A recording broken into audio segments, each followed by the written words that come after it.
Benjamin Castle are Americans. Watching the footy. Liam Ryan saying, kick it my way, I want to jump over the pack, and here he comes! Ryan! This is Buddy Franklin! This is the greatest showman! Got the handball off to Myers. Myers looking for the lead of Stengel. Gee, they're good. Gee, they're sharp. Razzle dazzle Rioli. Oh, who else? McDonald! From inside the centre square. Boys kick the goal. Boys kick the goal. From inside the centre. I can't believe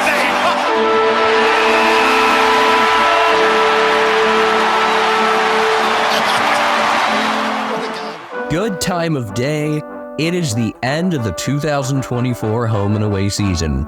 24 rounds plus an opening round in the books. This is episode 203 of Americans Watching the Footy. I'm Ethan Castle, coming to you from South San Francisco, California. I am Benjamin Castle, also coming to you from South San Francisco, California. And Brian Harambe is with us as well, the executive producer. Final round of the year, a lot of high-scoring games, a lot of dead rubber. You ever see what like a rubber band looks like after it's been like left out like in the sun for a while or something? Oh, like all the ones up on the windowsill? Yes, they're all just like old and dried out, like that man right there.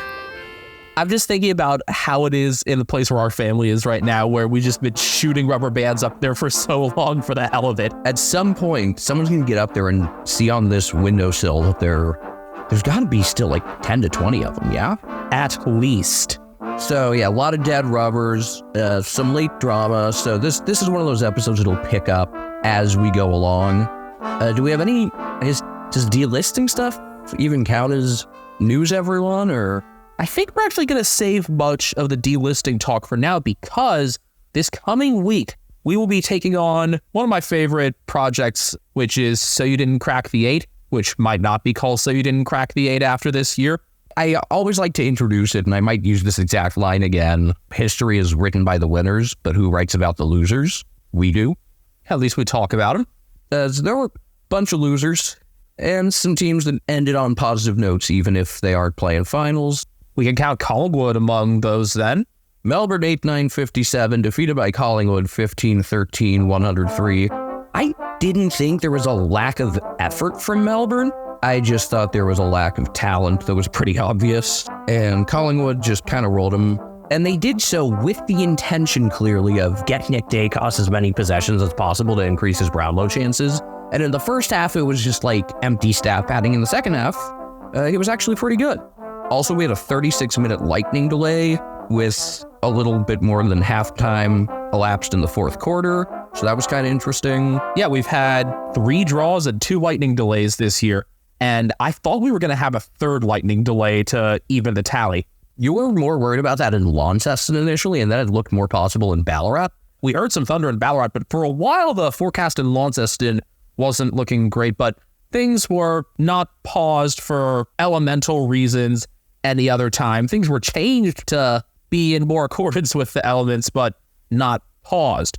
Yeah, this was a game that Collingwood controlled, and when it came to dealing with stuff in their forward 50, yeah, no Stephen May or Jake Lever means that Collingwood, despite not having, any one great forward, they were just able to feast as a whole.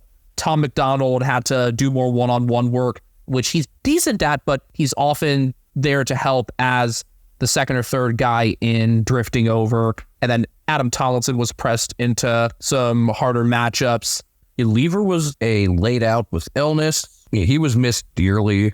And then some of the smaller guys struggled. I thought, unfortunately, Marty Hoare had a pretty crappy game.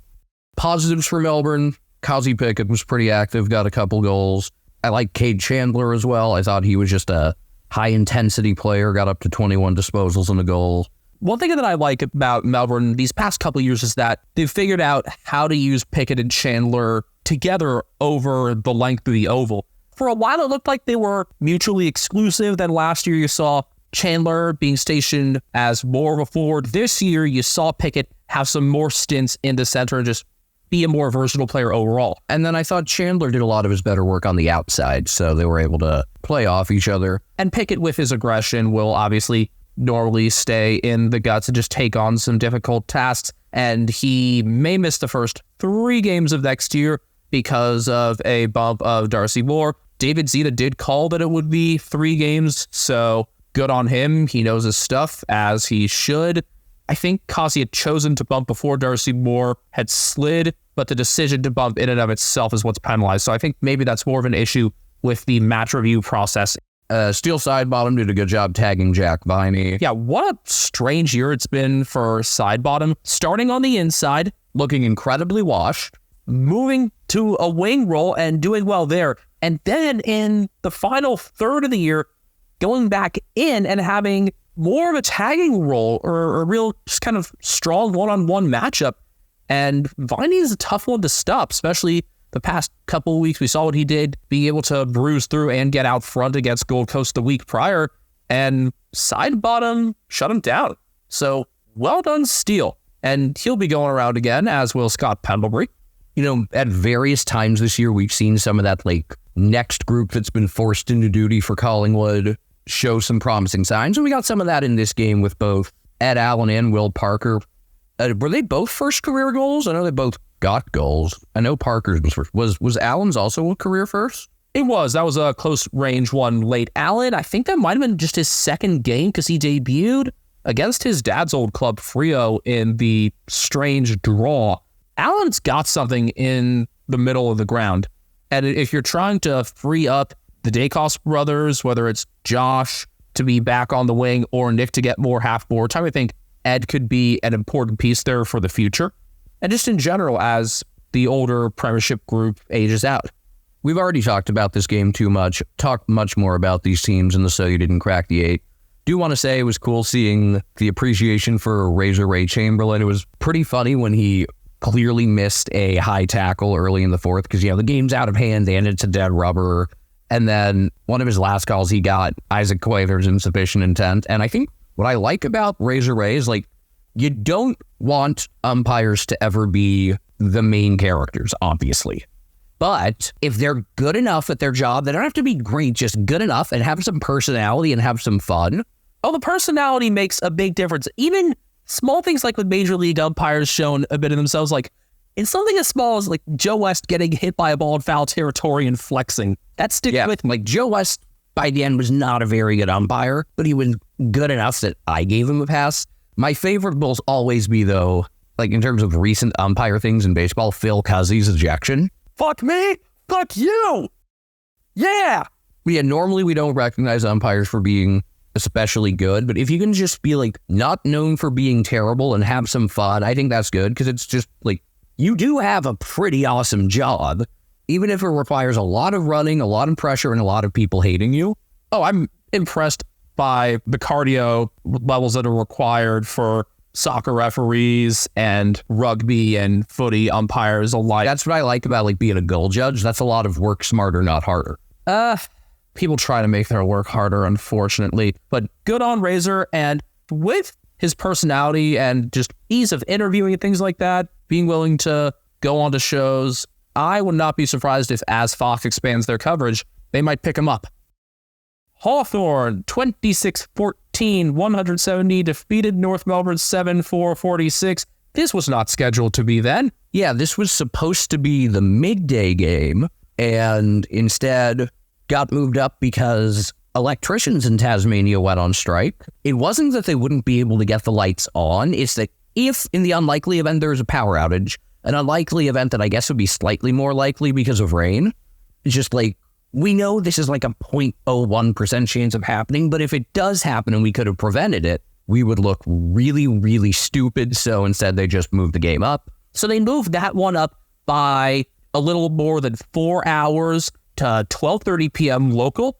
And then they moved back Richmond and Gold Coast to avoid 3 games from overlapping. And they nearly did. The Richmond Gold Coast start had to be delayed a bit further. Still, personally, I like this 12:30 start time. And I wonder if they might actually do more of that, not just to keep games from overlapping, but just to find a way to fit in a 10th game starting whenever Team 20 comes about, because I imagine that won't be too long after Team 19. Please, Canberra. This was not a game that was in any doubt whatsoever. What I just found funny was realizing how much of the crew for some of these games, it's really just like fly in, game, fly out, not stay overnight or anything. Are you talking production staff, broadcasters, all that? Yes, because you had the Hawthorne banner didn't get there in time. Cameron Mooney didn't get there until like almost halftime. My main takeaways from this game were North weren't very interested in actually playing. I think they probably, similar to a couple other teams, were breaking their huddles 1, 2, 3 Cancun. I mean, they're locked into 17th, and yeah, that's 17th. I think they've only won 17 of their last 100 games. I was reading something about that. I hate to accuse teams of this, but they were ready to go home. I have nothing new to say about Hawthorne, really, other than that I've never seen more oil on someone than on Jarman Impey for this game. Did we miss something from, peak Franklin or Hawkins, or was it just Jarman Impey? Dangerfield gets pretty oily, but no, Jarman Impey took it to an insane degree. And I think it might have stood out more as the conditions worsened. No, it was from before the opening bounce I saw it. So, no, nothing to do with conditions. Impey has had definitely a more highlighted role in the past month, while James Sicily hasn't been as strong of a runner or player overall, just definitely carrying that shoulder injury with him. Impey's had more of that run and carry assignment and has done well with it. It's been Impey and Carl Amon doing that work, starting things on the outside, and then, of course, going more toward Massimo than anybody else. But hey, Massimo went inside this game and did well for himself too, because why not? He's such a clean kick.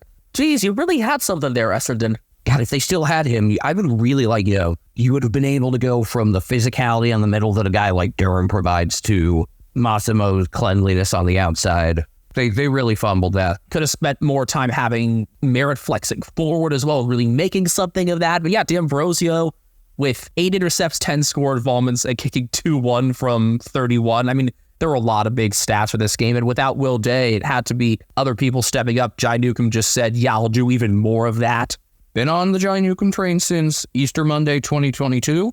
Another 10 clearances, 15 score involvements. He was awesome.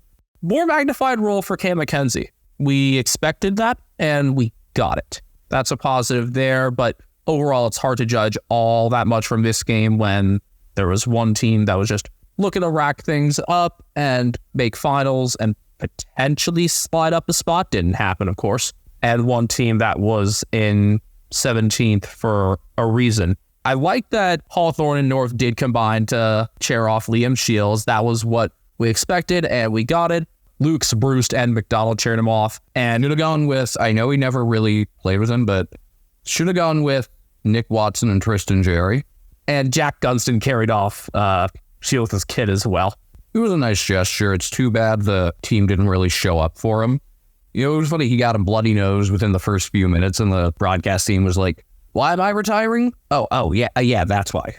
Want to highlight before we move on the long sleeve crew for Hawthorne. Jack Ginnivan wore the long sleeves as usual. 2 goals and 2 assists for him from 23. And Mabir Chol, 3 goals straight and 3 assists from 8. Don't think I've ever seen him wear the long sleeves before. Don't imagine he'll keep it for the Friday night final they got, but weather pending, maybe? Yeah, I mean, who knows what it's going to be like 2 weeks from now.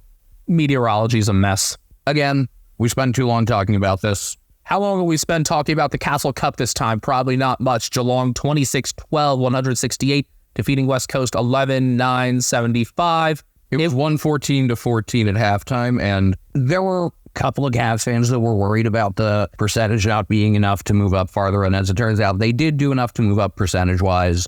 If you wanted to move up another spot, you would have needed to just, win another game. Could have just beaten Port head-to-head, or the Giants, or Melbourne, or not capsize in the second half against St. Kilda. But it was a long, painful rebuild, and we made it out the other side, back in the top 4. Jeremy Cameron kicked 9. And had he taken 10th, we would have hoped that people had invaded. If you're new to this, my belief is now that 100 goals in a season is pretty much impossible, 1,000 goals in a career is pretty much impossible, why not invade the Oval for 10 in a game? Also, think about it. If you're kicking 10 in a game, it's probably a blowout. So it's like, there's really no reason not to. Also, it gives fans a reason to stay around for blowouts. Because even home fans are willing to leave a lot of the time when it gets out of hand. People were not leaving early for this game, though, because it was Zach Tui's final game at Gardenia Park. As I've said and will continue to mention, I'm really glad he's going out on his own terms instead of the potential of having a season where you don't have it anymore. We're going to have to omit you and just leave with bad memories of an awesome and iconic and fun player. Blues fans are still butthurt, but it's stupid. They're stupid. Your club lowballed him, and yeah, when you kick, and after the siren goal and a huge comeback, when you win a flag, when you're just loved as part of this Irish contingent, yeah, you're going to consider yourself a Geelong lifer. Who knows what happens for him from here? I wouldn't be shocked, actually, if the AFL tries to bring him on as some sort of ambassador to British Isles players. I'd like to see that. There will be some discussion about, if he's good to go, would Tom Hawkins get back in for finals? Right now, with the way the forward line's going, I think it would be really hard. I think it's even hard to get Gary Rowan back in. And, a couple of years ago, I had asked heading into finals, why is Gary Rowan playing? And then hasn't merited this. And then he went off in the Collingwood game and we kind of won the whole thing. Well, it was the 3-goal thing again. And that's gone downhill a bit in the past couple of years, but it was relevant here.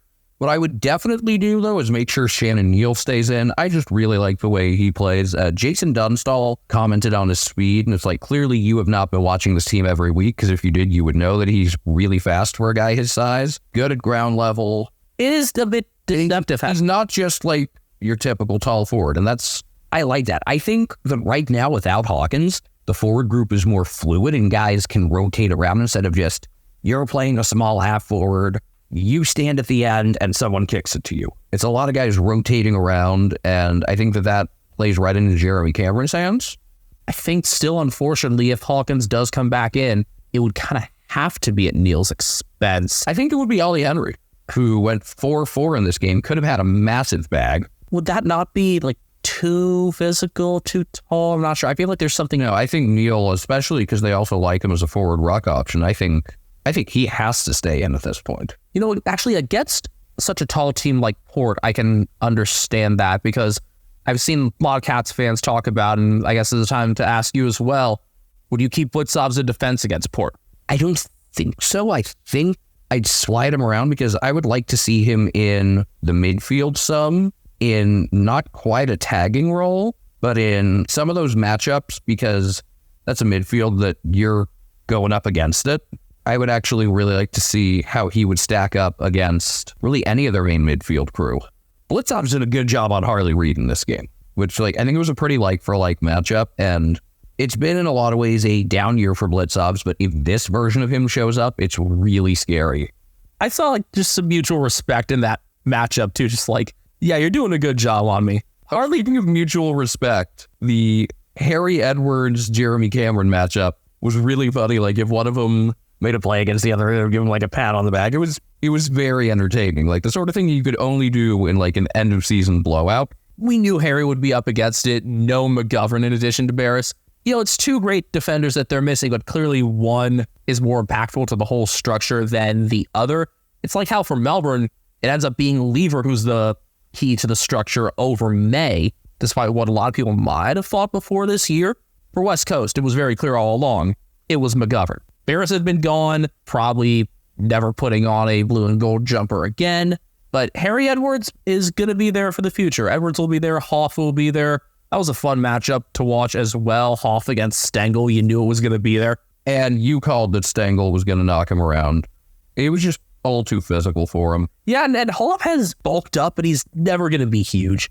That's a tough assignment for anyone, let alone a 50-something gamer. Remember that I have not watched anywhere near as much of the Eagles, considering when we're splitting up games, obviously Benjamin's the one that gets those, and they played in some blowouts that haven't been worth going back and watching. So I just want to mention a couple other random Eagles observations I have for recent weeks. I did end up watching their final 3 games of the year, not live, but eventually.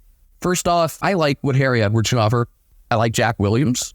Get him more involved. Yeah, that's been a difficult one. He's been subbed out a lot, and let the kid play. No, he's got something. He's this forward ruck combo who is also very, very willing to tackle. I think that sets him apart from a lot of rucks. When you think of a ruck that's willing to tackle, Like, there aren't many. Tristan Jerry's actually done that somewhat, but Jack Williams doing that as well.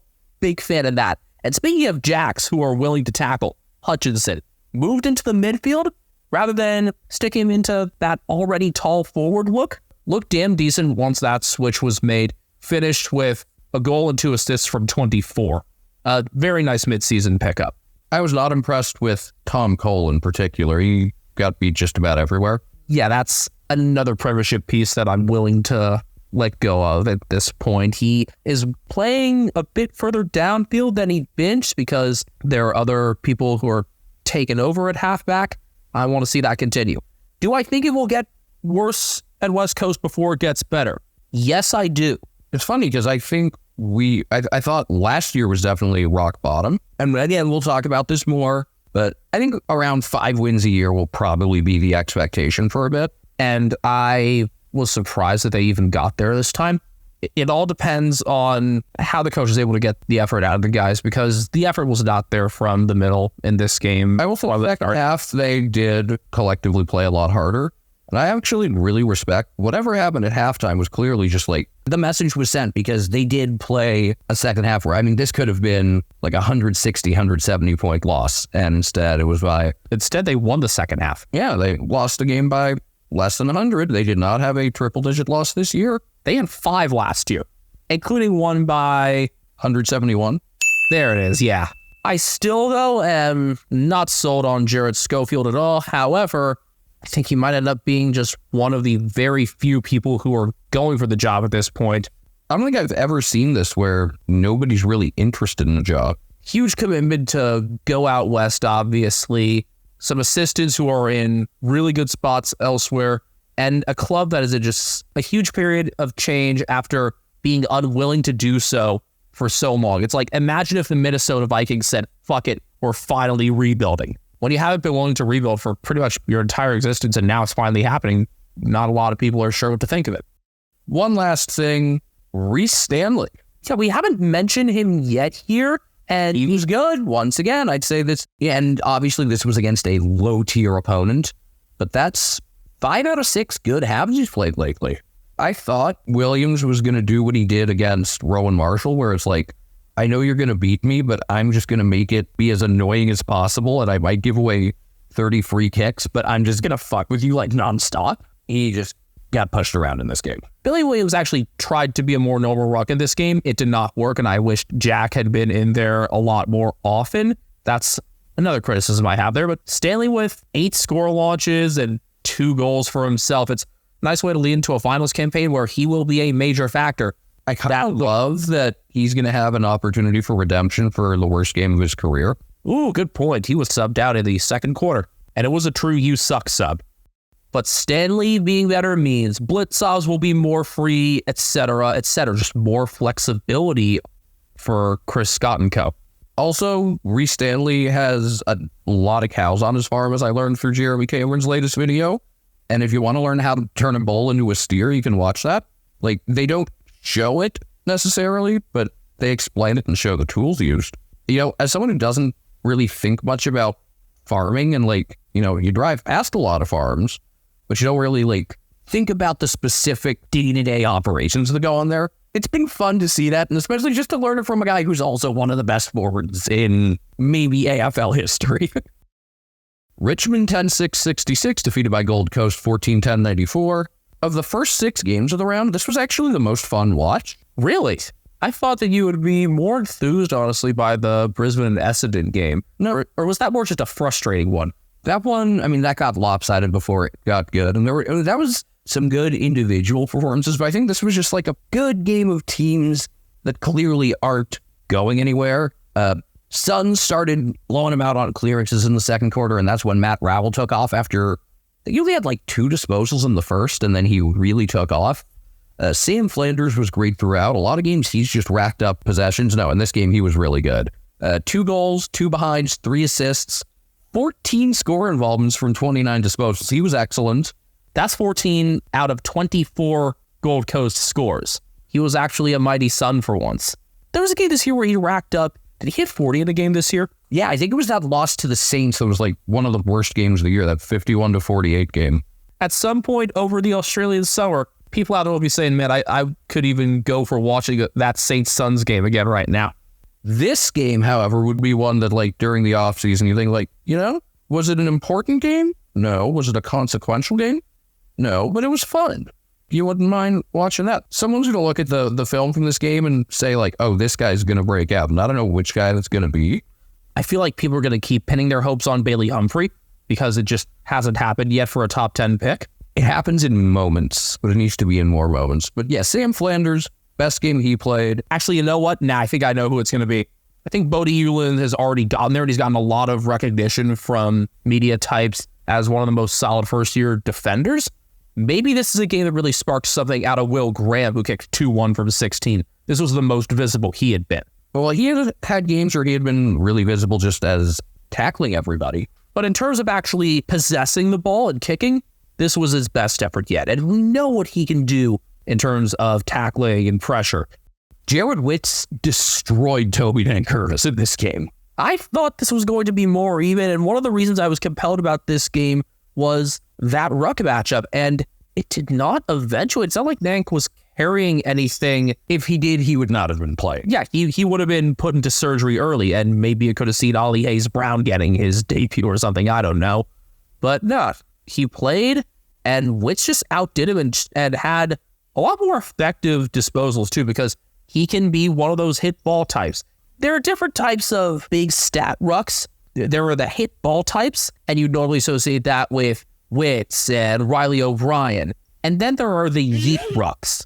As much as we like them, Tristan Cherry and Rowan Marshall have been like that a lot. Oscar McInerney can be.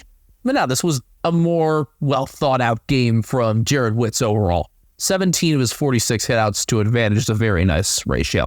Richmond had a couple good individual performers. Jacob Hopper got a bunch of clearances. He and Tim Taranto played off each other well. And Daniel Rioli, it wasn't just like Nick Blakey type runs. He was sweeping around. He was charging into the forward 50. If this is it for his time with the Tigers, he left it out there. Nice way to inflate your value and show it against the team for whom you may be playing next year. I mean, Damian Hardwick already knows what he would get in this guy. And he started his career as more of a forward anyway.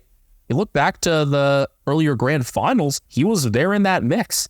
He's still got great running capacity, and I was glad to see two Riolis in this game, of course, because Morris is such a fun player to watch. It was great to have him back, and great gesture by the Tigers to wear the Dreamtime jumper that he had designed. Yeah, he and his mother designed that, and I think it was one of the better ones of this year. He hadn't gotten to wear it because he had been out injured. That was really cool if they did that. Like, that is the sort of thing that honestly goes a really long way. And like when players are considering what club they want to play for, that's just the sort of gesture that's like, this club will take care of me as a person and not just see me as, can I help them win games? So potential send-off for Dan Rioli, Jack Graham with some involvement too. There have been rumors about him, of course. Dustin Martin and Dylan Grimes part of the send-off after the game. And of course he had his moment as the sub, Marlon Pickett. What an interesting figure in this sport whose lifespan of involvement at the AFL level is about as long as ours. Slightly longer in theory. But I will note, remember, I saw bits and pieces of the 2019 Grand Final. So if you haven't heard this story before, I will keep this very brief.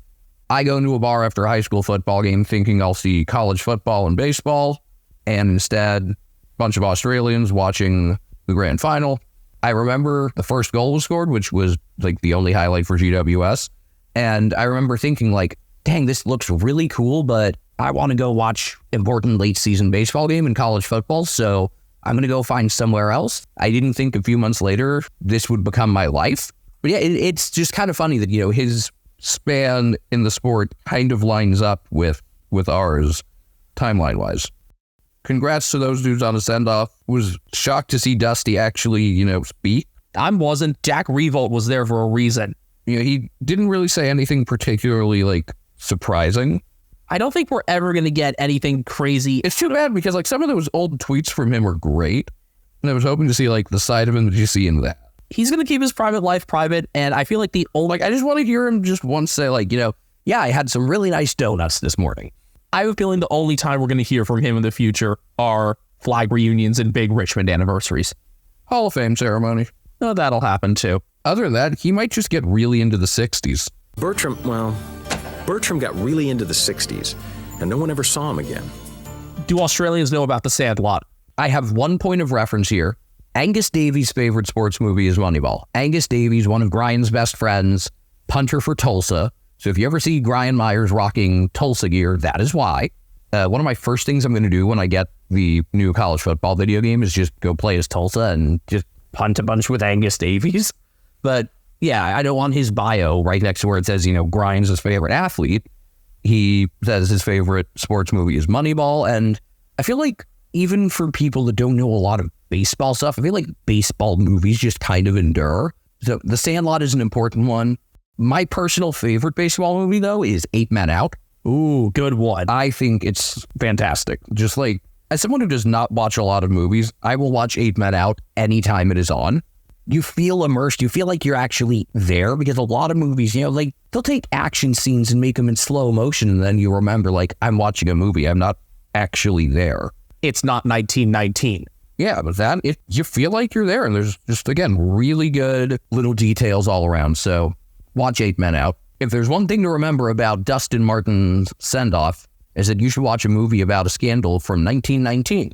Again, these players volunteer themselves to be extremely public for a decade plus of their lives, but they don't have to do anything more for us than perform to the best of their abilities on game days. Some of them do much more than that. I'm thinking about Chief as one of those guys. But then there are guys like Lockett and Buddy and Dusty who just want to quietly live their lives. Barry Bonds kind of does that. There are times when he wants to make an appearance, but sometimes he's just getting his black belt in Brazilian Jiu-Jitsu like a mile and a half from here. I mean, he literally got his Brazilian Jiu-Jitsu black belt like a mile and a half from here. It's like I walk by it if I go to pick up something at Walgreens. Little surprised that the crowd for this game was under 35,000, considering how many people were there for Dusty's 300th. Maybe it was just knowing he's just going to walk around after the game. Yeah, if he were playing, that would be one thing. And also, for some of them who were there for the 300th, it was probably a feeling of, we don't know if he's going to play again after this, so treat it like it's almost a retirement function for him anyway. Brisbane Lions, 11-21-87, defeating Essendon 10-7-67. Inaccurate Lions actually winning a game. Okay, sure. The inaccuracy really piled up in the second half. I mean, they kicked 7-9 in the first, though. It's not like they were ever really on things, and it was all... But it wasn't like there were, other than Josh Dunkley's miss on the full, which might be the shank of the century. It's not like there were a bunch of really bad misses. I mean, Joe Danaher had his usual miss from 35, and then he drilled one from 60. Because Joe, happy 200, and against his old team. It was just a very Joe Danaher moment. Remember what I said before round 23, that Joe Danaher will just be such a figure over the final 2 home and away rounds? Nicely done, Benjamin. It just felt so obvious, the lead up to the 200 and the grand final rematch, where in that grand final, obviously, he was a huge figure for the Lions in so many ways. And then just having those moments where they could have gone even higher up in the standings, you knew that some high leverage stuff would involve him, and just some weird stuff as well. I saw that he ran to the side of the banner again. Has that been just a thing he does? Think so, considering I see Lions fans saying again about it. I mean, what else can we expect but strangeness in a cool way from a guy who commutes 2 hours from another state to even get to headquarters? His weirdness is like a less antisocial Zach Greinke, where he just does stuff. It's funny because I think of him as such a up and down player, and the opposite of super reliable Joey Votto, who just retired, but in that he's just very much himself. Although I think Joey Votto is more sociable. Oh, extremely. He took improv classes in Toronto and nobody knew him. I would put Zach Greinke up there, honestly.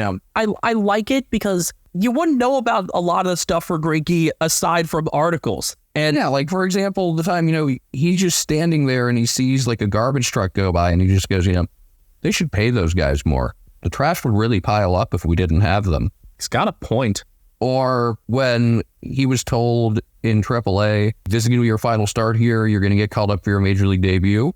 And to this day, nobody knows if he was serious or not when he said, I think I'd like to go back to single A and learn how to play shortstop. Nobody knows if he was joking or if he was serious. Well, he's had a damn good career for himself. He has like very little affect, so it's very deadpan. Also, he's got Zach Greinke is very much on the spectrum and has dealt with a lot of like anxiety stuff, but I don't know if sometimes he tries to be funny or if he just comes off as funny, because there's like the best comparison for this. Ted Cruz does not try to be funny. Ted Cruz is funny. Elon Musk tries to be funny. 99% of the time, Elon Musk is not funny. The difference there is you still feel like you're laughing along with Zach Greinke a lot more than you are laughing at him. Oh, yeah. You're laughing at Ted Cruz. My other favorite Greinke story that I'll mention really quick before we get back to actually working here. You know, this is the guy who never talks.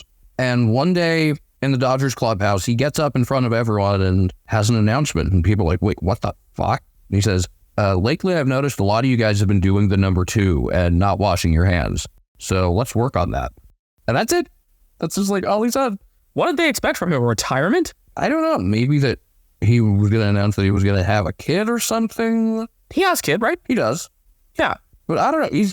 He's strange in like a really funny way. Is Zach Greinke the closest thing to Joe Danaher then? I think it might be. You know, sometimes he just tells the batter what pitch he's going to throw just because he feels like it. And usually he still beats him. Okay, about this game itself, I've found the development of the Lions midfield to be really interesting, especially since Will Ashcroft came back in. We knew what Ashcroft could be. We saw it in his first season. We saw a bit more of the forward threat from him in his first year. I mean, of course, there's the goal of the year from last year, the Jackie Chan plus, but it's just steadier time actually in the midfield at or directly off contests, and that's opened up the rest of the Lions to have a greater range in terms of their roles. Hugh McCluggage doesn't have to do as much in terms of that immediate disposal because his kicks can be a bit shaky, but he's a really good runner, so he's there for overlaps. I thought he was pretty good in that stretch where the Lions broke this game open. Love the way Kai Lohman started this game. I think Lohman and Ashcroft really play off each other the most. Yeah, I'll talk about Lohman in a bit, but I'm thinking more that Josh Dunkley has been allowed to do more of a defensive mid job, which is really his best spot. Good at the source as well, 9 clearances, but like if he gets his 30 plus disposals, that's cool, but that's not what makes him valuable. No, it's the immediate work, tackling off stoppages, and he got 8 of those. And Lockinghill has done a lot more center half forward job and is more of a scoring threat than I can remember from any point in our 5 years watching. 13 goals for this year, and very few set shots. It's been a lot of stuff on the run, and I've really liked that about him. And that's the most goals we've seen from him since 2020. So yeah, it's accuracy plus just more willingness to go forward and be part of that. Kicked goals in 6 of their last 8 games. 12 of his 13 have been in that time. And a career high 24 assists as well. When he's productive in ways that are outside the center bounces and stoppages, look, if he's just getting clearances, that's good enough. One of the other things that really kept me engaged with this game, because it was not all that close, you know, they stretched out the lead to 47 was the largest, was trying to figure out actually ranking the players. Like, I'm sure when you get 40 disposals, you get the 3 votes. Lockinghill will get the 3 votes. AFL.com Brownlow Predictor has... it's got Neal, Cripps, and Dacos all within a vote. Yeah, I think Cripps will get more than 1 vote from this round. So if we were to assume that all the others are correct, I think he wins, but it's going to be close. It's going to be a fun night. Bond won't be that far off. Heaney will early rounds be in the lead, but obviously he's ineligible. I mean, our Brownlow's way more important and way better. Back to the ranking of the players, though, because Neal wasn't as defined in his midfield role, I think he may be a bit harder to rank these past few weeks, especially for us. I mean, it's funny because I like when players go beyond just affecting the game in one area, but there was never a moment to me where, like, I'm thinking, oh yeah, easy 3. Or I'm thinking, like, if I'm Brad Scott, where it's like, we gotta fucking stop that guy. In terms of ranking the players, those 2 youngsters that we were already mentioning, Ashcroft and Lohman, definitely factored in big time. I've been waiting for Kai Lohman to break out. I named him a sleeper this year. It was a pretty obvious one. The opportunities came at a much higher frequency than even I expected, though. For the first half of the year, Charlie Cameron was somewhat in the rear view mirror. This was also one of Charlie's best games. Yes. I mean, he was also just getting on the end of stuff, but I thought he was pretty impactful, not just in the forward 50. He was pretty good overall. The last couple months for him have been a return to normalcy. ended up kicking 37-26 for the year, kicked 3-1 in this game, and has looked more like himself as of late. Lohman has still gotten his opportunities, and he's been more involved in the pressure in a way that maybe Cameron had been in the past. And this year, Kai Lohman had kicked just 1 goal from 8 games. How about 27 in 23? With Geelong's win, this game meant very little. Lions, they needed to win to ensure themselves 5th. With a loss, looks like, I guess, they would have ended up in 7th as it turned out. Essendon, I really noticed a few players in particular in this game. Mostly positive. Zach Merritt, his 4th quarter was nuts, and he just had a solid game overall. I really like Kyle Langford. As good as he was in the forward 50, I thought he was also just, useful everywhere and played a really high-effort game. And, remember there was that brief moment where they, put him in defense? He's a forward, but, throw him back there when you need a little help. He's only got 4 Brownlow votes in his entire career. He's a forward. I guess, but he wasn't really a forward until last year when he kicked 51. I loved him. Again, one of the inspirations for America's Brownlow is, the might win this. Oops, forgot I'm a forward. It was really that plus Rowan Marshall. Getting 3 votes last year. Those were the 2, but yeah, good from Langford in this game, good from Merritt as you'd expect. And I also liked Mason Redmond. I thought this was one of his better games. Good job in not just a movement role, but an intercepting role. And speaking of intercepting, you know who was pretty good? And you know who they could have used last week? They still would have lost, but it would have looked a lot better, was Dyson Heppel. Good farewell despite the late friendly fire from Jake Stringer. That's another why am I retiring? Oh, yeah moment. Stringer also played pretty well. Yeah, I think Stringer will probably stick on. Heppel finishing with 34 and 12 intercepts. Not bad for a farewell performance. And they could have used that intercepting last week when there was much less definition in terms of who actually could be that calmer intercepting halfback. And that's still something for Essendon to work out into 2025. They would not have won that game still. Let's make that clear. It would have looked better. It would have felt right. It would have felt bad if he had just gone out there and sucked. But he didn't. Good final game. Jake Kelly, another down game, and that's one that people had been asking in Essendon world, why is this guy playing over Heppel? I think it was more Jai Menzies just as taking a spot away from anybody for a lot of the year. That was how it was thought, and Menzies was out for this game. I wish Ben Hobbs had gotten a full game in as a sub. I know there have been rumblings about him maybe looking elsewhere to get a full-time slot.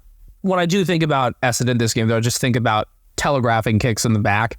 They gave up at least 19 points from those sorts of plays. Mackay was in on it. McGrath was in on it. It was bad. It was from kick-ins. It was across the 50. It was clear that there was only one option, and the kicks were too high or too slow. I like the one where Mackay wanted to go to McGrath, except he was in between 4 Lions defenders, and he still went to him. Yeah, that was terrible. Would those 19 points have been the difference? No, because the Lions also took their foot off the gas late. Yeah, they kicked, no goals for the last?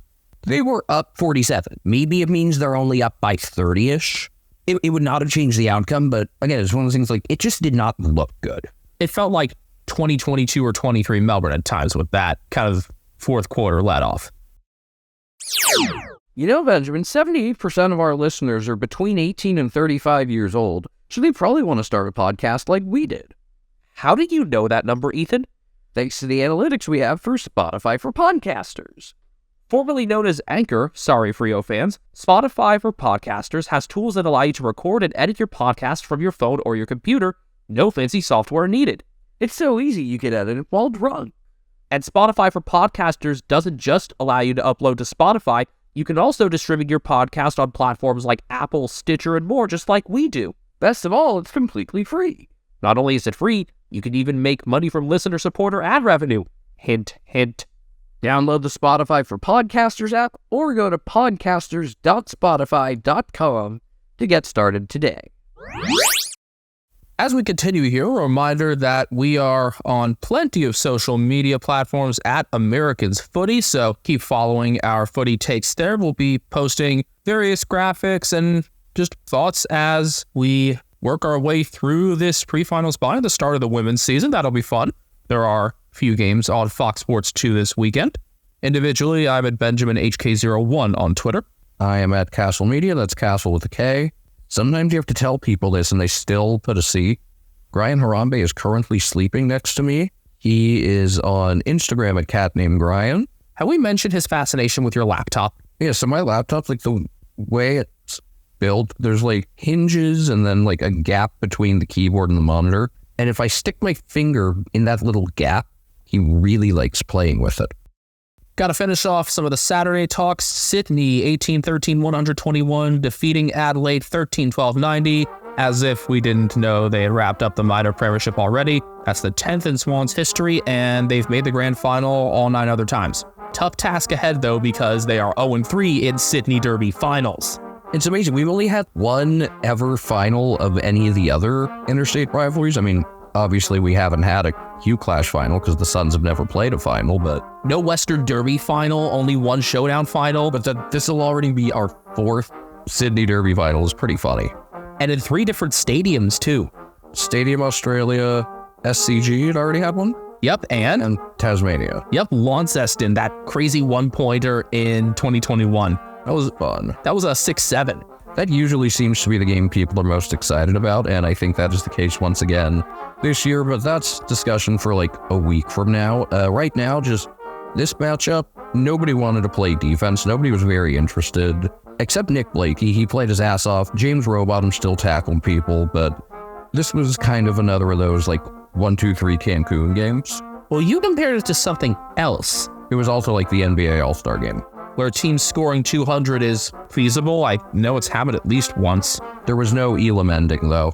Would you support an Elam ending in Australian rules? That would actually be kind of dope. It would be stupid, but if you really hate, teams just going stoppage at the end of games, it's for you. How would you do it? Like the team's 3/4 time score plus a third? Yeah. Elam ending for footy. That would be a fun thing to test in like the preseason. That would be a good preseason test thing. I think it would go over better than AFLX. AFLX is a treasured phenomenon. But yeah, Sydney was more interested in not getting hurt than anything, although Blakey played hard, Rowbottom played hard, Caden Cleary played hard. He was involved in what I thought was the funniest play of the round. So I don't know which is more embarrassing for Rory Laird. Calling out your teammate in a live interview when you're not even the captain. I mean, it's bad enough that Dawson was doing it. I think that Laird also felt the need to pile on Rochelle. It was really stupid. But what's worse, that or getting smothered on a kick-in? Because he comes out of the goal square, he's jogging out, and then just Caden Cleary smother, goal. See, Caden Cleary caring was one of the things that made this game a little bit watchable. And Cleary had his best game yet last week as well. A very efficient per-touch game. It's going to be tough for him to stay in the team for finals, but he has done everything he can to make that case. But it's funny that on one end of the guys playing hard, you had that. And then on the other end, you had guys that are very much like locked in this team no matter what. Blakey, Rowbottom. Callum Mills. Errol Golden doing very Errol Golden things and actually spending the time in the middle. His delivery was once again really good. He got a bunch of clearances. But yeah, it's going to be extremely tough for Cleary to keep cracking things because with Papley coming back, and that likely takes away his spot. What did I like from the Crows? Riley Thilthorpe had accuracy issues, but was still a monster marking. 8 marks out of his 16 disposals, ended up kicking 3-3, so still made himself valuable. Both Billy Dowling and Zach Taylor showed some promise. Taylor ended up with 3 goals. Dowling had 2 assists, one of which I really liked. I know that Dowling could do this. I think we hadn't seen Taylor put it together for a full game yet at AFL level, so that was a very welcome sign. It just makes me think, wow, this is what's been playing behind Lockie Murphy this whole time. He didn't do anything particularly memorably bad in this game. He's just the one that everybody's going to go to, obviously. Oh, and I get why. That's the thing. I totally understand why he's the target. And nothing's going to change because this club is a basket case. Do you have the time? It's sad because they have some young players that I think you can get excited about. You got a South Australian native in Thilthorpe who has turned himself into a beast. We didn't think he was going to be like this. I just thought he'd be solid. And then he decided, you know what? I'm just going to get like absolutely yoked. He's kind of slow, but thinking of people who have had that sort of physique, I'd love to see a 7'3" tall forward. Vova. Seriously, there was like a before and after photo of this dude. So USF had a 7'3" backup center from Ukraine, Volodymyr Markovetsky, or Vova. Want to clarify, University of San Francisco, not South Florida. The one Bill Russell went to. Defensive liability and then some. Very slow, not mobile, but you gave him the ball, it was going in the hoop, whether it was that he was scoring on a layup or dunking or making free throws. And he would basically be a statue in the forward 50. But just considering his body type, I think it would be fun to see. You know, thinking about USF reminds me also of their former coach who's now at Florida, because Todd Golden is coaching Alex Condon, who is likely to sign on as a Category B with Collingwood because they love super tall guys from basketball backgrounds. That said, he might have a chance to play professional basketball. So don't be so sure about that. It seems like Collingwood I know that watch a lot of Florida basketball seem to think he has pro potential. It seems like Collingwood might be counting their chickens a bit there. What else from this game? Logan McDonald got himself involved in multiple areas, and I thought he was really sharp. This is a difficult situation for a team that's locked into their spot as the Swans were, between management of injuries and just load management, giggity. I think they did it right here, and they knew they had an opponent who wasn't going to really press things too much defensively. So, yeah, get Chad Warner back in so he doesn't have 4 weeks off between games. Get Callum Mills more action. This was one of his more solid link-up games. And manage the guys who are actually needing it. Tom McCartan being that. I was surprised that Will Hayward stayed in, though. Maybe that was one where he just insisted on staying because he's been playing banged up for a while. I'm disappointed that the Crows, I mean, I get that there's, like a hangover effect from playing in the best rivalry, but I'm disappointed that they didn't go out there with a goal of just, we're going to get out a lot of frustration tonight and try to start as many fights as possible. They really weren't interested in being there. Swans actually won a first quarter, but they did also give up 6 goals in that quarter. Because NBA All-Star game? Yeah, it was a 13-goal first quarter. They ended up only allowing 7 the rest of the game after giving up 6 in the first quarter and scored 11 of their own, even with not doing all that much in the fourth. What else even needs to be said here? I think that's mostly it. I guess just as we look ahead, obviously I wouldn't imply that the stretch the Swans went through was good. A triple-digit loss is probably not a good thing. And I mean, there could totally be an article in a month about, how the Swans turned triple-digit loss into a flag. But I had said, at some point there are going to be opportunities to get Mills and Parker back involved, and it has happened. So I think the AFL saved up the drama for Sunday, and in that respect, nailed the fixturing. Absolutely nailed it. Well, there wasn't as much juice in the fourth quarter of the game out in Ballarat, in which the Bulldogs 14-14-98 defeated the Giants 9-7-61. But it was a damn entertaining contest despite the elements before that, and maybe in part because of the elements. It wasn't overbearing, but there was enough of an effect. I had initially, knowing that there was going to be adverse conditions, tipped the Giants, and then they had 3 laid outs, and I switched it to the Dogs. And I actually tipped the first 7 games of this round correctly, and then missed on the final 2. I think we had identical tips, son. Giggity. Giggity. But yeah, I thought Tall Jeremy was going to have an impact on this game. Tall Jeremy is Roger's name for the Sumerian wind god in American Dad. There was definitely an effect favoring the right of screen and really messing with some set shots to the left, but nothing that either team couldn't counter. So the late changes for this game, for the Giants, they took out Toby Bedford with a calf thing, Brent Daniels with a back thing, and Connor Stone with an illness thing. So they brought in Callum Brown as the sub, they brought in Nick Haynes, they brought in Xavier O'Halloran, and for the Dogs, they did get Tim English back. Unfortunately, they omitted Buku Kamis. That's one of the reasons I was kind of hoping this Liam Jones tackle would have gotten the suspension, because it would have been Buku's path back in. And I don't know if he's going to be able to stay in, but Artie Jones did his part as the sub. He played a good, 2.5 quarters? 3.5, because Latham Vandermeer got subbed out with a hamstring thing in the first quarter. So maybe West back in and Vandermeer out, assuming Riley West is good to go. Why don't you give Artie another shot, considering his impact in the fourth? Yeah, I would just probably keep him as the sub if you have Riley West available, that is. Yeah, and Vandermeer definitely does throw a wrinkle into things, and West might have a bit more of the full field impact, but Artie took that nice mark. And also, the Bulldogs just haven't had really dynamic smalls for a bit since Caleb Daniel moved back out. The Bulldogs kept their high pressure throughout this game, and they finally got the Giants to crack in the fourth. I mean, they had taken the lead by halftime with a 6-2 second quarter with the win, and then only lost the third quarter against the win, 3-2, and then pulled away late. Caleb Daniel actually got pretty involved in helping them pull away, as did Arthur Jones, who had the assist on the goal to put the Dogs up by 17, and then after a dumb 50 by Nick Haynes, got it out to 23. And then a minute later, after a dropped intercept mark from Harry Himmelberg, who really up until that point, I thought this was one of his best games of the year, definitely in like the top 2 or 3. He has finished the season much better, and that is a reason I am optimistic about the Giants going into finals, and this game really doesn't change my perception of much, although Stephen Cornelio got outdone for sure. But big fourth quarter, the 37 points, despite the games where they had really gotten their asses kicked against the Swans, that is actually the largest loss for the Giants this year. The home Sydney Derby, they made it respectable late after really getting pounded for a while. I was going to say, they didn't have many real games where they got completely outclassed, and those that they did, they were usually able to reel it in a bit with a couple goals late. That's where really strong marks like Jesse Hogan can make a difference. Congratulations to Hogan on a very nice Coleman medal. This was a weird Bulldogs game because pretty much everyone played well, and I would not have expected that in a do-or-die situation, knowing their history. I mean, wouldn't you have expected disappointment? But they were very thorough. I thought, there are some games where he's just racked up possessions. I thought this was actually a pretty high-impact game for Bailey Dale. I thought Marcus Bonampelli on a per-touch basis was fucking ridiculous. Yeah, this was...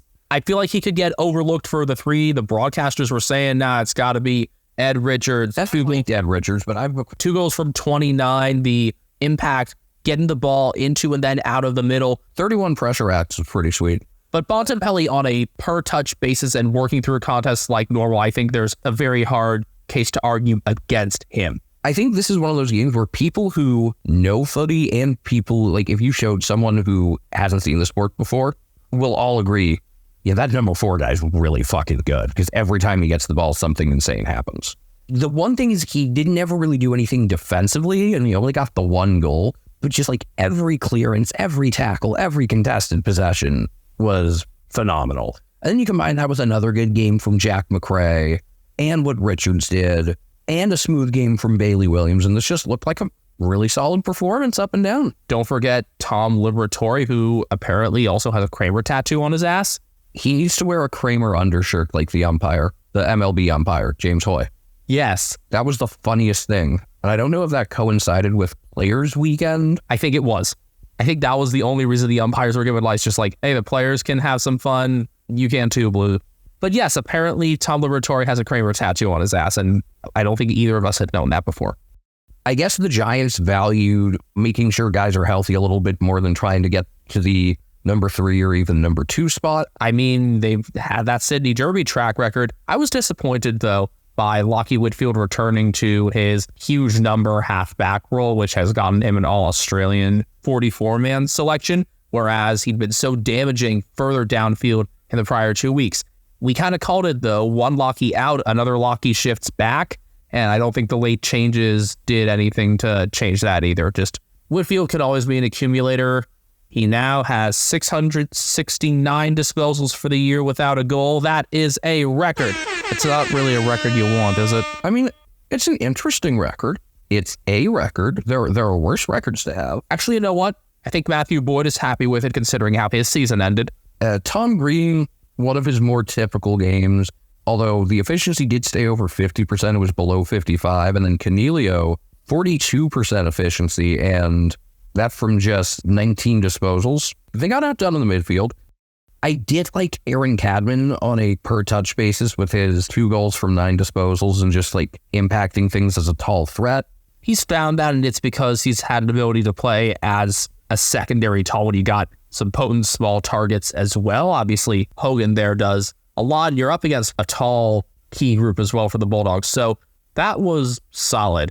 I'm just thinking a lot about the 3 Joneses in this game because Liam had obviously the fine, but also was put into more one-on-one assignments this week and did largely hold up there. Had a big mark against Lockie Keefe in front of the goal square with 9 minutes and change left to help preserve the lead, to make sure the Giants didn't have really any hope from there. Artie had his moments that we talked about. I considered his goal after the 50 to be the dagger, but maybe someone considered Liva's after was. And meanwhile, I think this was one of the quietest games yet for Darcy Jones in his helmet, which is a very positive reflection on the Bulldogs defense. I think it's also more that Jones didn't have the other smaller pieces there to help him in Bedford and Daniels, so that Bulldogs defense could pay more attention to him. Combine that with a quiet game from Harvey Thomas, who got subbed out, and did not add up favorably. Give out other smalls, though. I've talked about how Artie Jones is dynamic. Maybe it's because I don't view Cody Waitman as a real small because he can play above his size, but Waitman had a hell of a game in the air and on the ground. This was one of the more complete games. Ethan, you were talking earlier in the week about how he had kicked 6 in Ballarat against the Suns, and I had thought he really just got on the end of stuff in that game, whereas in this game, he ended up with just the 1 goal and 2 behinds from 19 disposals, but I thought he was just like a super presence, not just in the forward 50, impacting things at ground level and marking, and just, like you indicated, playing well beyond his size, and I thought it was one of the best 1-goal games a player of his skill set could have. 8 score involvements out of those 19 disposals as well for Waitman, and when he was only actually kicking 3 of those scores, that tells you that he was very versatile this game. Also had 1 assist. So that does lock the Dogs in the finals, locks them into that number 6 spot. The middle game. So I haven't seen a lot of movies. It's weird with our dad being somewhat of a film buff. But my freshman year of high school, I was shown the movie Charlie Wilson's War, which is awesome. And there's a quote from that. I think they just show the quote on screen. I forget if he actually says it. It perfectly describes, though, the final 2 games of his home and away season for a lot of people, Ethan included. And me. These things happened. They were glorious and they changed the world. And then we fucked up the end game. But instead of leaving Afghanistan and just giving all the weapons to the Mujahideen, Freo just lost. Carleton 11-8-74, defeated by St. Kilda 11-10-76. So the Saints went, 3-0 in Candy Stripes and 1-0 in Stickman? It's a sign. Yeah, Candy Stripes this year in the Gather Round against Richmond, round 20 against Essendon, and here in the closing round, plus the Stickman last week. Keep them around, especially the Candy Stripes. That's brilliant for a clash for so many reasons. We have 3 good clashes on Sunday. You know what I like about it is it's different. Vertical stripes? Okay. 3 colors on vertical stripes, now we're talking. It's like how the Crows jumper stands out for 3 horizontal colors in a Hawaii-like way. But the Saints got up by 20. Then the Blues started to push towards the end of the third, really started to pick up the pressure into the fourth. St. Kilda, you accused them of just parking the bus. I thought they were just getting outplayed more than sitting back too much, because I liked their approach to this game where they had a couple of stretches where they kind of alleviated pressure and just tossed it around the back, but mostly there was a lot of intent to everything they were doing. But eventually, Carlton's pressure did become too much. Patrick Cripps had a monster third quarter, which coincided with his tagger, Liam Stalker, injuring his groin. They tried Jack Steele on him, and that didn't quite work. He was starting to shake that Stalker matchup, though, before that. I think it was before the groin injury had really settled in. And then I think Steele kind of got him in the fourth. Steele did a little bit. Hunter Clark did a bit, but Clark was good right off stoppage as well. When Clark is healthy and able to get that immediate access, the Saints are definitely much more potent. It makes their midfield so much more complete. It's tough because, as I've said, relying on him and Dan Butler, week in, week out, that's probably not going to line you up too many wins against the top midfields. But when it clicks, it's pretty good. And let's also remember this team was missing, a couple of key outside players in Liam Henry and Marcus Windhager. I'm starting to talk myself into the Saints maybe not making finals next year, but being around 9th or 10th.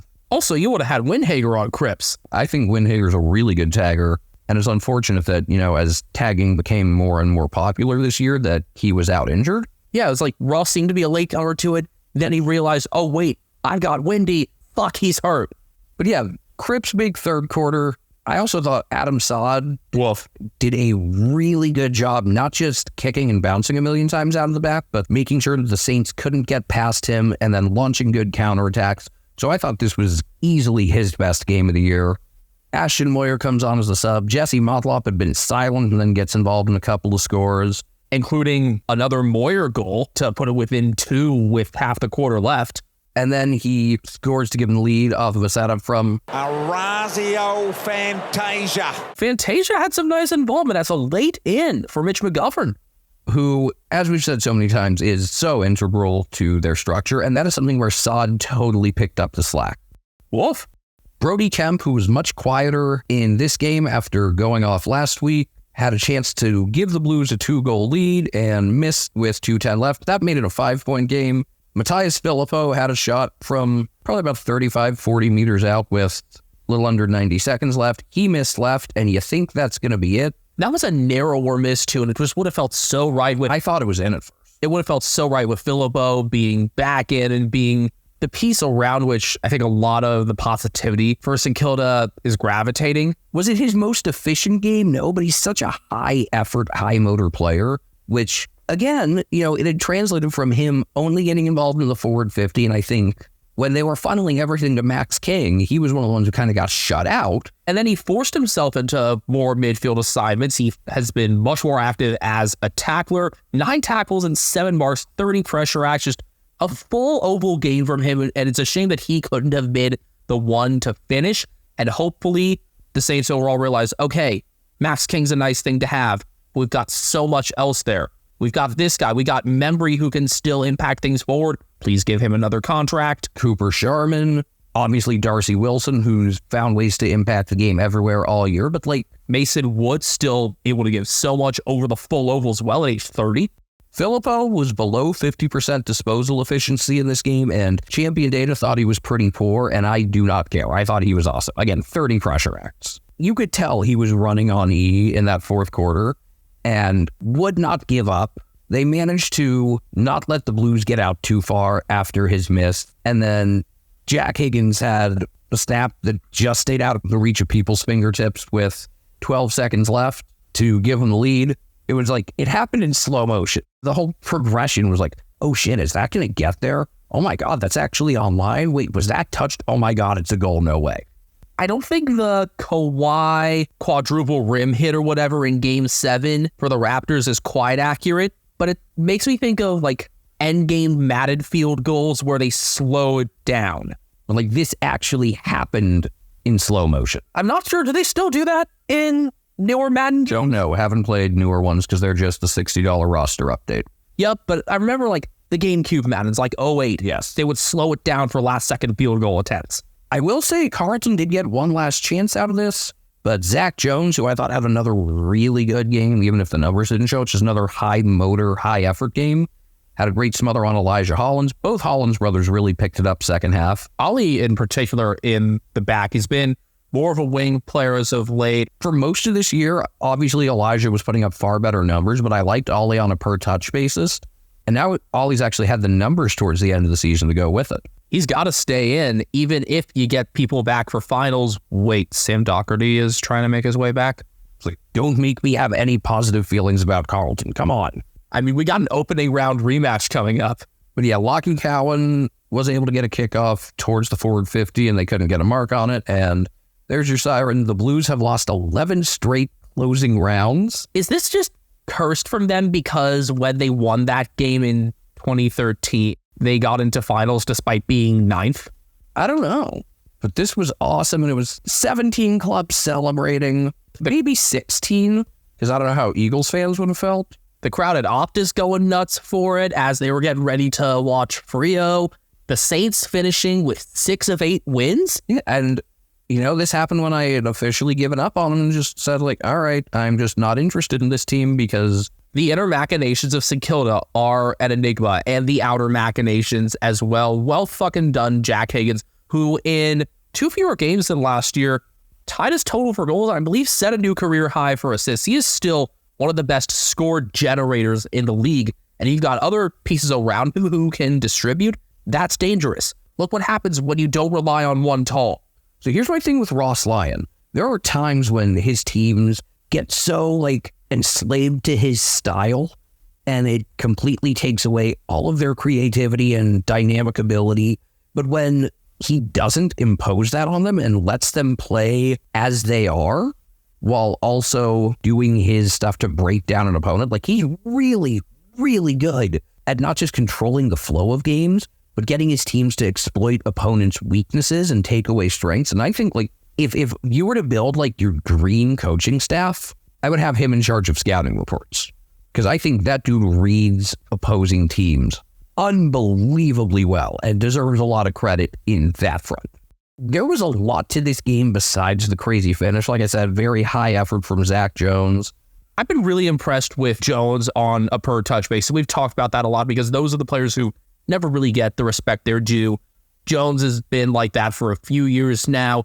Ryan Burns has started to become that, more than in terms of kicking between the 50s, but he finally got forward and kicked his first goal of the year. I think we both really started noticing him in the bet game. And then Mason Wood always does so much per touch as well and impact both 50s still very nicely. 2 goals from 8 marks and 16. So what was not good for the Saints other than they ran out of gas? Well, Jimmy Webster should never handball. He should only be kicking. And he had some nice kicks down the boundaries. Every single one of his handballs put a teammate into a tackle right away, basically. And I thought in the second half, as they had lost their flow, they were looking to Jack Higgins way too much. And then, of course, he comes through in the biggest moment. But before that, they were going to him way too much. And, it wasn't so much on that last one that they were looking for. I mean, he was just kind of there, the guy on the spot to receive the handball on the spot where it's like, we got to get something towards the goal. Carrington, obviously, still missing a bunch of guys.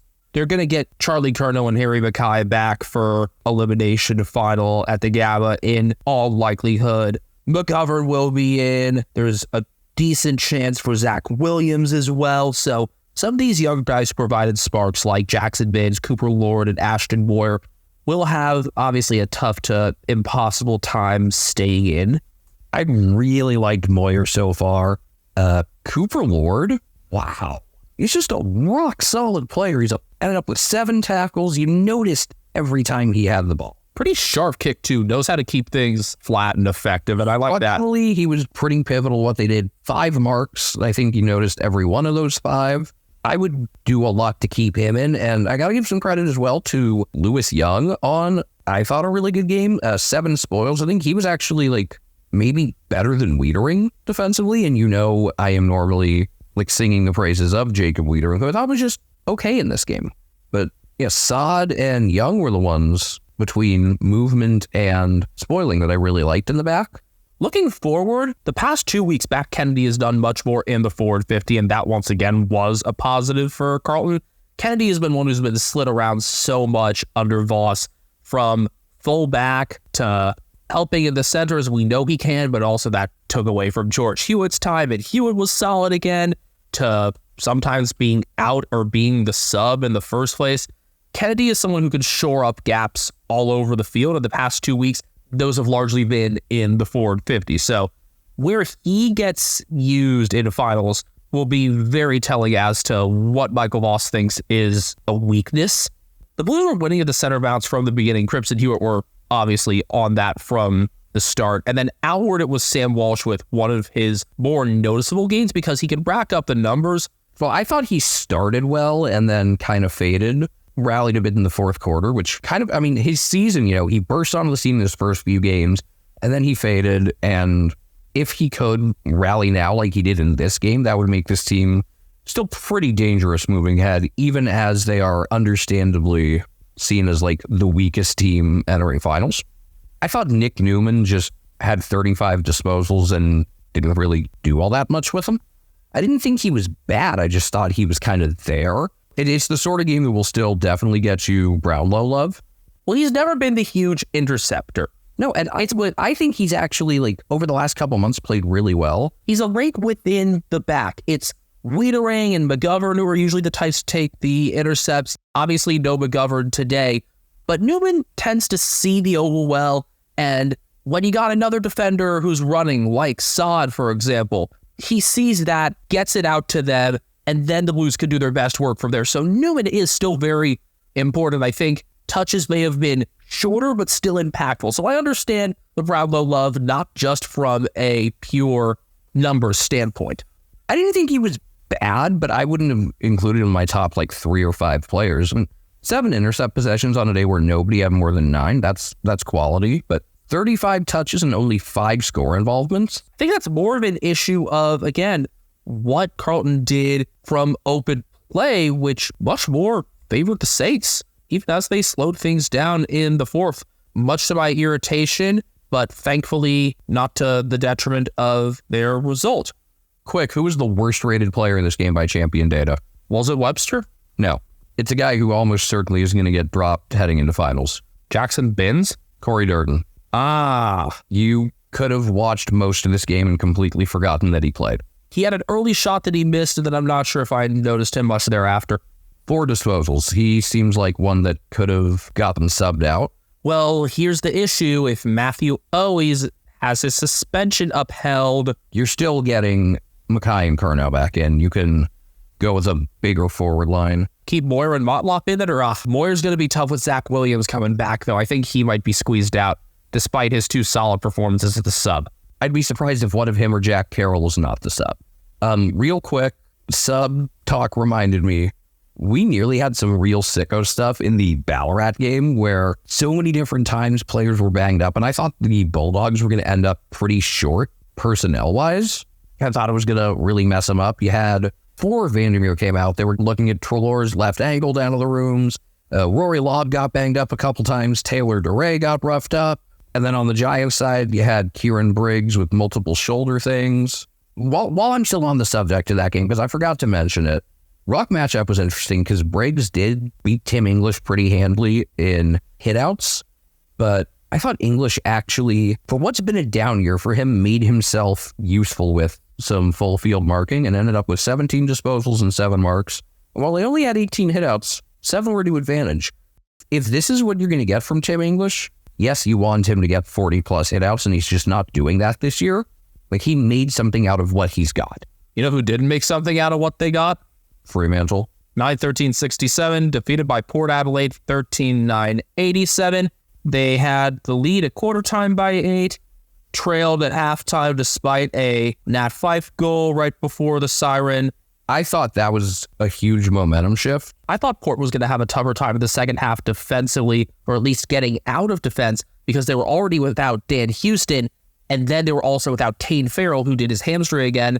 And instead, Rising Star nominee Logan Evans stood up and had another outstanding game considering his youth and relative lack of experience at the AFL level. This was game 9 for him. You know, as much as you want to have Houston and Farrell, it also kind of created more room for Ryan Burton to be a factor.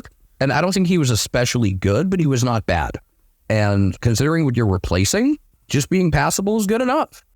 Port got up by 15 in the third. Freo cut it to 3 early in the fourth, had the momentum, had the crowd going, and then Caleb Sarong missed on the run, and then Willie Rioli buried him with a couple of late goals. Jordan Sweet also kicked one after the outcome had been decided, and Freo bows out with 4 consecutive losses. And I really thought, regardless of if they were still alive heading into this game or not, I just didn't think they'd lose 4 in a row. And it undermines what had been a really positive season that kind of if you had told me after 2022, this is where they'd be now, I'd say, all right. I still didn't like how they played the long game with some of the trades in the last couple of years rather than going for it when I thought they could have really seized it. And I still like this club's future for the next couple of years, but this one's going to hurt. This is going to be tough to recover from. And obviously not having Josh Tracy, not having Alex Pierce, not having Sean Darcy, all significant. Pierce, I did not think about as much in this game because it was small forwards that beat him more often. And also, I think it was a better one-on-one game for Luke Ryan, as well as Brendan Cox. And, not facing Charlie Dixon, he was laid out with illness. That certainly didn't hurt. Dante Visentini did get his first goal. Didn't do much else, but he wasn't actively bad. Credit to Port. All they needed to do was lose by less than 4 goals. And they went out and just gave it everything they had, which there were some teams that really mailed it in this week.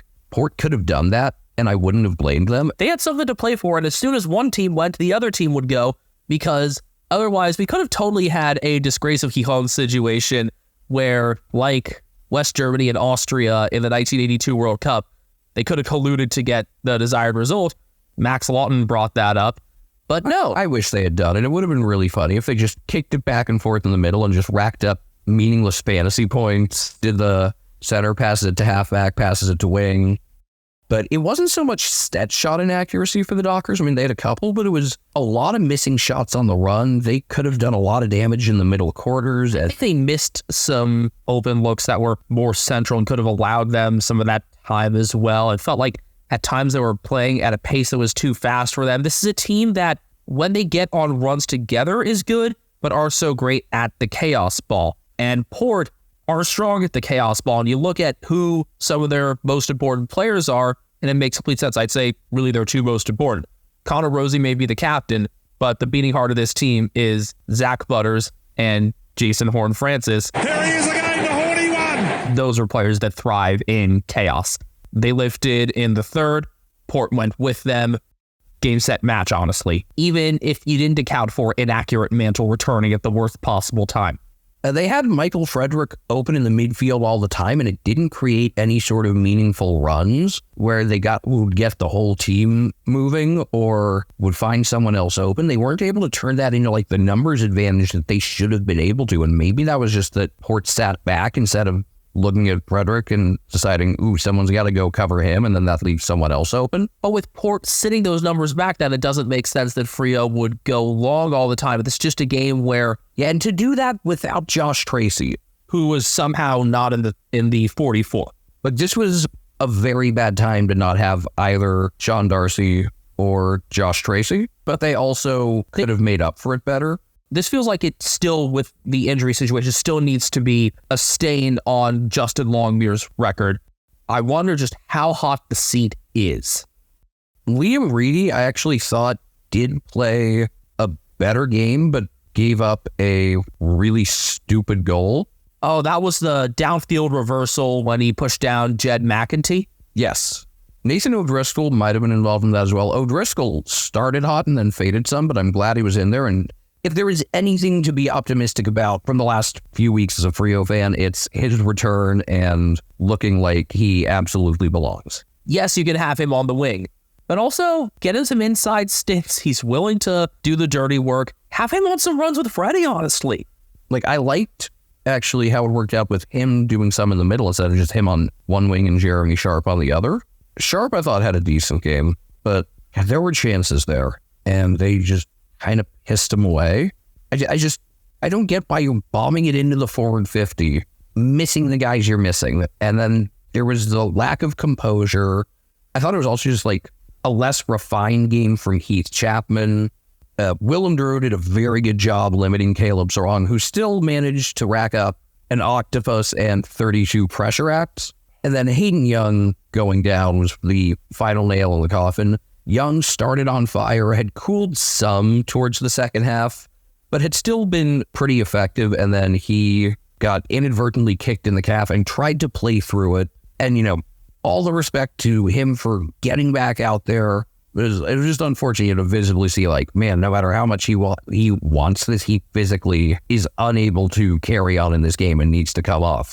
And he's not a type that can be nearly as impactful when you just stick him forward. His mobility is his biggest asset. No, and he didn't even have enough mobility to play a full forward position at that point.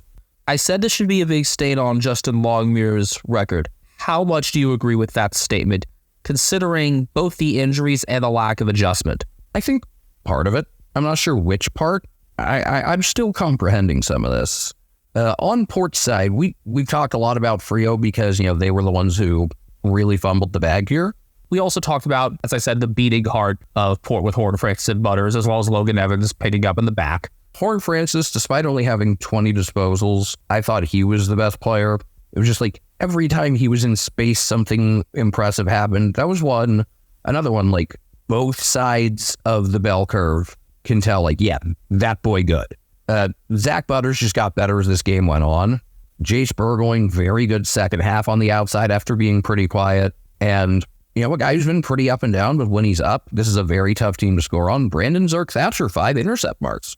And with Aleer having some trouble with his ankle going into halftime as well, Zerk-Thatcher had a more magnified role. There were questions if it was maybe something more serious than that. Yeah, I thought at first it might have been like the dreaded non-contact injury. Yeah, the way he went down, I think he just turned it, thankfully so, because I do really hope, they play it safe and don't play him in that qualifying final. I know he's playing.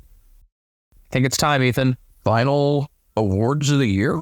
I think we'll go over the best plays of each week of finals, but it'll be the last full slate as given by the AFL. The round 23 winner for Mark of the Week was a nice kind of in-between mark there from Brody Kemp, where he did make some contact with Alex Witherden, and Mark Pitnet was near that too. It was a good mark in a field of 3 good ones. It wasn't that he went over somebody, so it's a bit disappointing in that regard, and that's why I wouldn't have picked it, but that he kind of spun between the two guys to take it. Like, when you see the replay of that, that's what makes that one impressive. Yeah, it's less the contact and more the finesse. Your nominees for the closing round. They're pretty underwhelming, I gotta say. Noah Balta went in as a third man into a contest where Nick Floston was there, and he took one over Bailey Humphrey. And then some knee-heavy marks at the Gala. Sam Draper put one into Noah Answorth, and Logan Morris to Jaden Laverty's head. I'll take Balta. I will too. Morris second, Draper a very distant third. I think they were really fishing for a good mark for that last one. It was just like, is there really nothing else we can find? Okay, Sam, you're a ruck. You're cool. Instead of giving the steel blue boots to the Mark of the Week on bounce, they decided they were going to give it to the loudest audience member, which tells you what the crop of marks was like this week. Goal of the Week, round 23 winner, Ashton Moyer. First career goal, the redirect on the Patrick Cripps kick. A true soccer move. Like I said, with a round ball, whatever. But with the Sharon, that's so sick. Your nominees for round 24. Nick Watson taking the ball off of a Mabi or Chol tap, going the long way around Aiden Core and snapping. Jacob Bauer, the rare set shot nominee, a drop punt from the right boundary, pretty sharp angle. I actually, if we were going to put in a set shot, I would have gone with Jeremy Cameron on the left side with the left foot. When he kicked 9, it's hard to remember which number goal it was. I want to check here. Yeah, it was his third. Left pocket on the left. I would have gone with that. But I think the winner here, I think it's pretty clearly Jack Higgins receiving the Zach Jones handball, launching the high snap, and it barely gets back past the spoil attempt. Not only a cool goal, but that it happened in the final seconds. I think that's your winner, Nick Watson in second, and then the set shot third. That sounds like a pretty safe pick, yeah? I think this could be a week, though, where Bauer's angle does help him win a good number of votes. I think it's between Higgins and Watson. I do think it's Higgins, and I think he will win it, but I wouldn't be totally surprised. Main character, this is a tough one because there was a main storyline, but it was less an individual character. If 3-0-1, I think it would just be Jack Higgins for the goal. Do we just give it to Alton? Think so, for Bradburying their way into finals. Could also give a little consideration to Rory Laird just for showing his ass. I think it's just the entire Carlton Football Club. Last week's, to remind you, was Dan Houston, for obvious reasons. That's it for the home and away season, but we got a lot coming up. So You Didn't Crack the 8, final stuff, game previews, recaps, maybe a couple special episodes here and there, and don't forget, we are just about a month away now from America's Brownlow Night, which we plan to bring to you on Grand Final Tuesday. Yeah, because I think that way it'll be fun for people to be able to compare our votes to the umpires. I think that's the right way to do it. For now, though, that's going to be it for us. Not for long, we'll be active, but we'll have a couple of bye-week episodes, don't worry. And we'll be very active in our normal online spheres at Americans Footy is where to find us there. I'll also be on Coach Donnie Hess's podcast, Donnie's Disposal, to be talking more about round 24 and looking ahead to finals. So catch me, Benjamin, there, or online at BenjaminHK01. Catch me at Castle Media. Find Brian Harambe on Instagram at CatNameDBrian. And catch us if we fall. You know, you're already supposed to be following us wherever we go. Yeah, just like at a safe distance, close enough that in case of an emergency, you can come to our rescue.